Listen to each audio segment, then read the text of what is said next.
rumah bukan sekedar rumah, tetapi ia adalah tempat untuk menimba dan mencari ilmu dan juga adab. Madrasah pun juga kesinambungan daripada peranan ibu bapa di rumah, hanya lebih intensif itu di madrasah, lebih bersistem fokus kepada pendidikan di madrasah.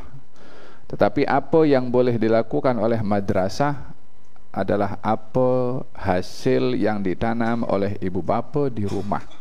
Kalau boleh digambarkan bahwasanya anak-anak di rumah ini umpama bibit, madrasah ini yang menyiram, yang memberi baju, yang menjaga daripada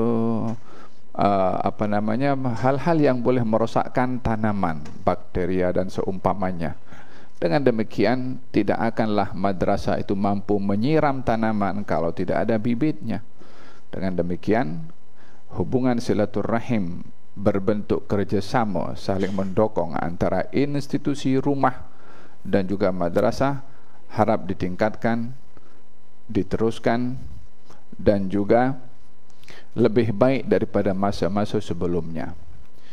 Yang kedua, majlis ini diadakan adalah untuk kita bersama-sama mematuhi dan mengambil inspirasi daripada firman Allah Subhanahu wa taala, yarfa'illahu alladhina amanu minkum walladhina utul ilma darajat.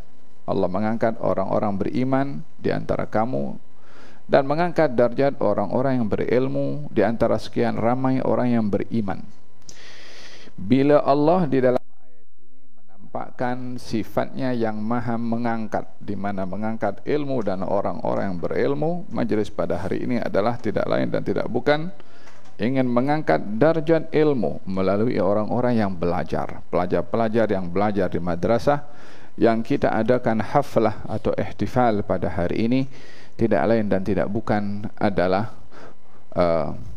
mengangkat apa yang diangkat oleh Allah, memuliakan apa yang dimuliakan oleh Allah, agar supaya kita sedar acara seperti ini diadakan, supaya kita mempunyai tanggungjawab kepada anugerah yang Allah kasih, yaitu diangkat dengan ilmu. Supaya biarlah dengan ilmu yang bertambah dengan adanya graduasi yang kita raikan pada hari ini, menjadi satu benteng untuk kita menjadi insan yang lebih baik, untuk menjadi insan yang lebih beradab, untuk menjadi insan yang lebih mengedepankan ilmu, sehingga tidak terpisahkan antara ilmu yang kita belajar dengan praktikal ketika selesai belajar. Kita selalu mendengar pepatah al-ilmu bila amal kasyajar bila thamar. Ilmu tanpa amal umpama pokok tanpa buah. Zakatul ilmi al-amal. Zakatnya ilmu itu amal. Maka orang yang punya ilmu tidak beramal, umpama orang punya duit tak keluar zakat. Tak ada barakah pada duitnya kalau tidak dikeluarkan zakatnya. Tak ada barakah pada ilmu kalau tidak diamalkan. Acara seperti ini mengangkat darjat ilmu dan orang-orang berilmu, ianya adalah sebagai satu ingatan kepada pelajar-pelajar khususnya yang diraikan graduasinya pada hari ini, supaya mereka lebih menjaga, lebih memerhati, lebih bertanggung jawab. Keberadaannya setelah belajar di madrasah tentunya akan dibuktikan hasilnya ketika berada di luar madrasah. Apa yang akan dilakukan oleh pelajar-pelajar yang graduasi pada hari ini di luar, ia mencerminkan hasil ilmu yang dia belajar di madrasah. Ianya bukan hanya bertujuan untuk menjaga madrasah, walaupun bahagiannya. Ia bukan hanya diharapkan menjaga image madrasah atau guru-guru yang mengajar di madrasah, mudirnya dan semua yang berkhidmat di madrasah. Bukan hanya itu sahaja yang menjadi harapan kepada pelajar-pelajar yang sudah graduasi daripada madrasah, tapi yang menjadi keutamaan pada acara seperti ini, meraihkan ilmu dan orang-orang yang graduasi pada hari ini, adalah untuk dia lebih mengedepankan tanggung jawabnya bukan kepada madrasah dahulu, tapi kepada Allah Subhanahu wa taala. tapi kepada Rasulullah sallallahu alaihi wasallam yang dia belajar di madrasah tidak lain dan tidak bukan sumbernya daripada firman Allah ataupun daripada sabda Rasulullah sallallahu alaihi wasallam, maka perbuatannya adalah sebagai satu terjemahan apa yang diperintahkan oleh Allah dan Rasulnya kepadanya, itu dapat diterjemahkan melalui perbuatan. Barulah setelah itu menjaga nama baik diri, menjaga nama baik keluarga, menjaga nama baik madrasah, kerana pada hakikatnya apa yang akan menjadi kebanggaan dan kemuliaan bagi setiap pelajar adalah bila ia dimuliakan oleh Allah Subhanahu wa taala. Demikian Allah Subhanahu wa taala akan mengangkat darjat orang berilmu dengan ilmu, dan Allah juga akan menghinakan orang berilmu bila tidak beramal dengan ilmu. Innallaha yarfa'u bihadzal kitab aqwaman wa yadha'u bihi akharin. Allah akan mengangkat dengan Al-Quran satu kaum, dan Allah juga akan merendahkan kaum yang lain juga dengan Al-Quranul Karim. Yang baca, yang belajar dan beramal akan diangkat. Yang baca, belajar, tidak beramal akan jatuh hina di mata Allah Subhanahu wa taala. Bila seseorang diangkat oleh Allah, siapa yang akan menjatuhkannya? Dan kalau orang itu jatuh di mata Allah, siapa yang boleh mengangkatnya? Yang ketiga, acara ini diadakan adalah untuk kita tidak berhenti pada apa yang kita capai hari ini.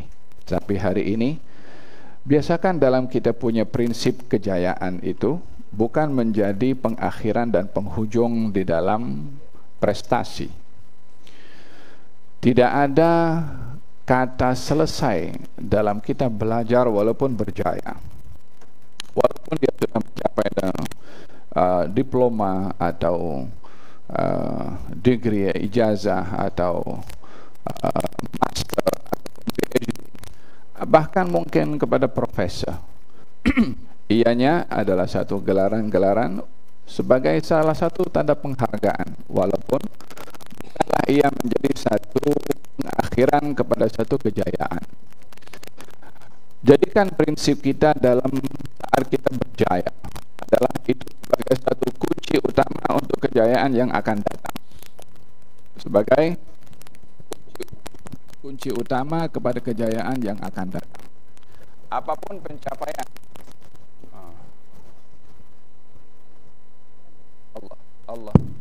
Allah apapun pencapaian yang sudah dicapai oleh pelajar, jadikan ia sebagai satu permulaan kepada pencapaian yang akan datang. Merupakan satu kegagalan bagi seorang yang berprestasi dan berjaya bila ia menganggap kejayaannya sebagai satu penghujung daripada perjalanan pendidikannya. Adalah merupakan satu kegagalan bagi seseorang bila berjaya ke atas satu prestasi dan menganggap prestasi yang dicapai sebagai penghujung daripada upayanya untuk berjaya. Tapi seorang yang berjaya adalah orang yang menganggap prestasi yang dicapai ianya adalah sebagai satu batu loncatan, sebagai jembatan untuk mencapai kepada prestasi yang akan datang. Ada bagi mereka yang mengejar kejayaan yang sebenar. Walaupun tadi dikatakan dalam bait syair yang kalau belum dapat hari ini boleh coba tahun depan.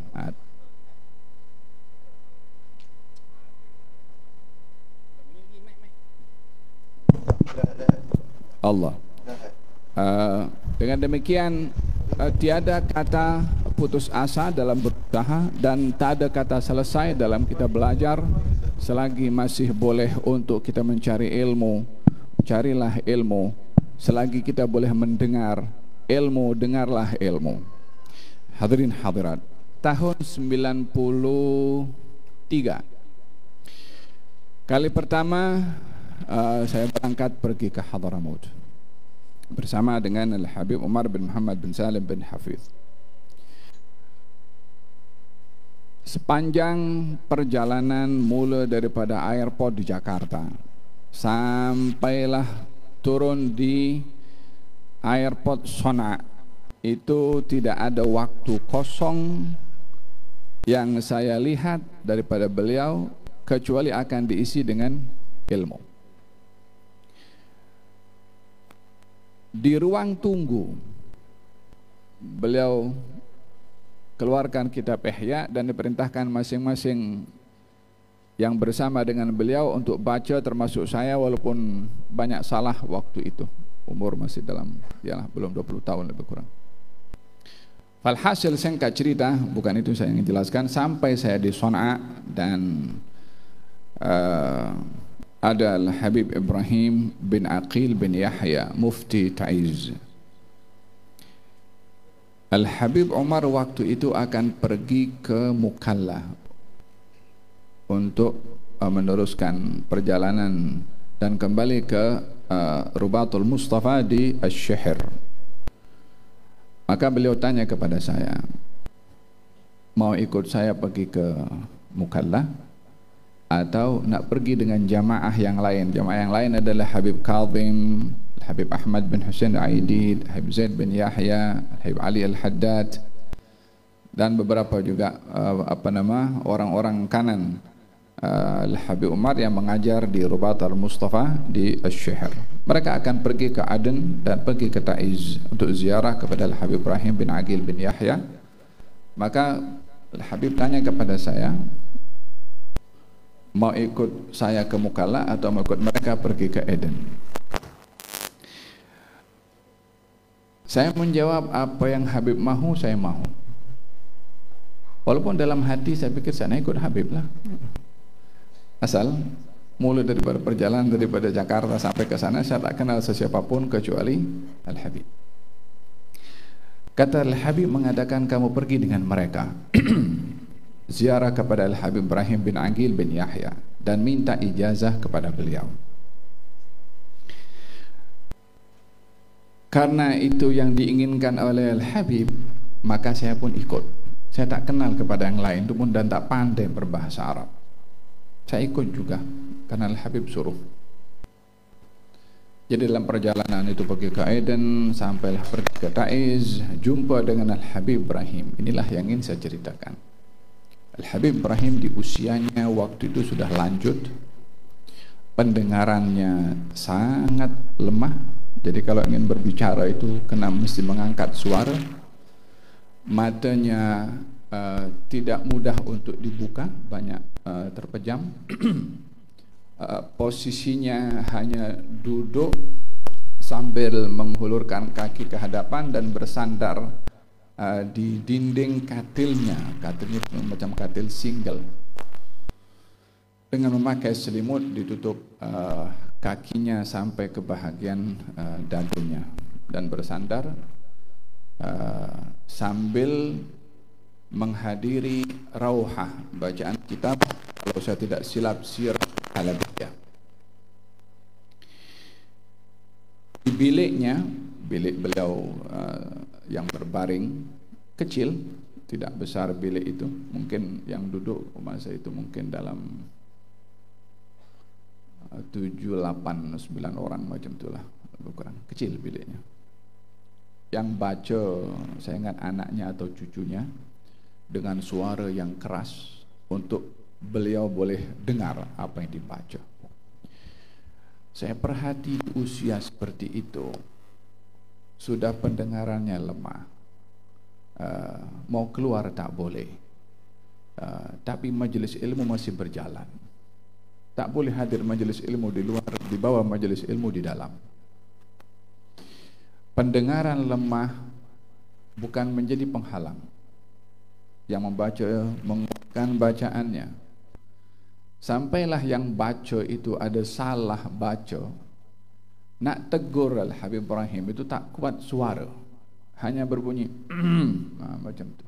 Kalau begitu ada salah baca, diperbetulkan bacaan oleh beliau dengan yang membaca. Kalau ditegur seperti itu, tahu ada benda salah dilakukan, diulang balik. Baru dibaca, kalau betul dia diam. Yang akhirnya dapatlah apa yang disuruh oleh Habib Umar untuk meminta ijazah kepada beliau. Itu tahun 93 kalau tidak salah bulan September. Fa'ala kulli hal, yang ingin saya sampaikan di sini adalah di saat beliau sudah usia sedemikian dengan kekurangan tubuh badan yang ada pada waktu itu tidak menghalang beliau untuk tetap belajar. Kata Imam Ahmad bin Hanbal, minal mahbarah ilal maqbarah. Dari kita sudah tua dan membongkok, masih tetap membawa bekas dakwat untuk diisi dakwat dan menulis. Ketika ditanya, sudah tua masih bawa bekas dakwat? Katanya, ya, sampai ke kubur saya akan bawa. Ba'dus salihin meninggal dunia meminta alat tulisnya itu di bawah, diletakkan di situ untuk menjadi bukti kalau selama hidupnya adalah semata-mata untuk mencari ilmu. Hadirin hadirat, ambillah semangat dan inspirasi daripada orang-orang yang mulia, daripada kalangan orang berilmu untuk tetap belajar dan mengekspresikan apa yang kita fahami daripada ilmu itu kepada diri kita sendiri, barulah kepada yang lainnya untuk kita amalkan. Majelis ini majelis silaturahim, majelis ini majelis penghargaan kepada ilmu, majelis ini adalah majelis motivasi untuk kita tetap terus berjalan ke hadapan untuk meraih ilmu. Itu semua tidak mungkin tanpa adanya pelajar. Tidak cukup pelajar tapi dengan semangat yang sungguh-sungguh. Tidak cukup semangat sokongan daripada orang tua. Tidak cukup sokongan daripada orang tua, peranan guru untuk mendidik dan mengajar kepada mereka. Dan juga yang terakhir adalah azam untuk menyampaikan ilmu, supaya ilmu yang kita ada sekarang ada kepada seorang yang saya boleh lahirkan 10 orang. Alangkah baiknya kalau setiap orang yang berjaya dengan ilmunya dapat melahirkan orang lain yang juga berilmu. Dengan begitu ilmu tidak terputus. Ucapan penghargaan atas kalung penghargaan kepada pihak pengurusan madrasah yang dipimpin oleh Al-Fadhil Al-Ustaz Ashraf bin Uthman, Al-Ustaz Adnan Abdullah, dan seluruh guru-guru yang mengajar, Syekh Ali As-Sud, Syed Fikri Al-Haddad, Syekh Jalal Farhan, Ustaz Muhammad Hasan, Ustaz Ali Zail Abidin, dan juga saudaranya Ustaz Nasrullah, siapa namanya? Ustaz Afif, dan juga Ustaz Fuad, dan juga Ustaz Luqman, Masya Allah. Kita punya siapa nama? Syed Daniel Mazlan, Syed Daniel Al-Idrus, bagian media, Ustaz Jalal, Ustaz Syahir, dan juga anaknya siapa, Haji Nazri Syamil. Barakallahu fihum jamaah. Saya tak ada yang jatuh saya sebutnya. Alhamdulillah. Wah, tentunya kerjasama daripada pihak pelajar ini memberikan satu kejayaan yang lengkap untuk ditempuh oleh guru-guru. Alhamdulillah kita menyaksikan banyaknya persembahan yang kita melihat banyak bakat yang diketengahkan oleh pelajar-pelajar kita. Kalau depan saya semuanya senyap saja. Kita tak tahu ada suara yang kuat-kuat itu. Kita baru tahu ada suara mungkin lepas sarapan. Kalau pagi kuliah subuh itu kan tak ada, belum sarapan, saya ingat mungkin tak semangat. Jadi kali ini lepas sarapan mungkin kata wak tadi itu kan, jadi agak semangat saya. Barakallahu fikum jami'an, kepada pelajar-pelajar dan juga kepada ibu bapa yang hadir. Wa ala rasyamil Habib Ali, terima kasih karena menyempatkan masa untuk hadir. Ini majelis sangat barakah dengan kehadiran Habib Ali bin Muhammad As-Segaf. Masya Allah. Terima kasih kepada semua. Jazakumullah khairan katsirah. Wassalamualaikum warahmatullahi wabarakatuh.